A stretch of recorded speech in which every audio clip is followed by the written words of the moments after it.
शरद पवार धड़े को निशान मिलने से घबराए तुरही बजाने वाले, कहा अब तो काम ही नहीं चलेगा।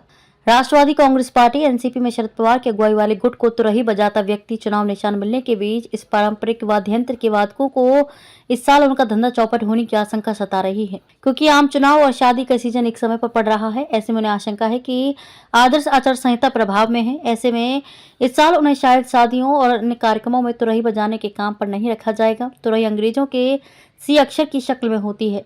तुरही अंग्रेजी के सी अक्षर की शक्ल में होती है और इसे स्वागत करने के लिए बजाया जाता है। पहले इसे राजाओं के आगमन पर बजाया जाता था। यहाँ विभिन्न कार्यक्रमों में तुरही बजाने वाद्य को मुहैया कराने के पेशे में लगे जय सिंह होलिये ने बताया कि ये पारंपरिक वाद्य यंत्र है और इसे शादी और अन्य समारोह में बजाया जाता है।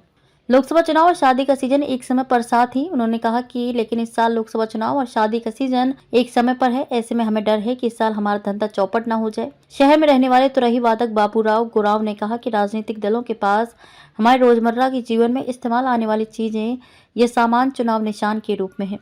हम इनसे बच नहीं सकते, लेकिन हम इस बात को लेकर पक्के नहीं है कि एक प्रमुख राजनीतिक दल से जुड़ाव होने के कारण शादियों और अन्य पारंपरिक कार्यक्रमों में तुरही को कहाँ बजाया जाना चाहिए।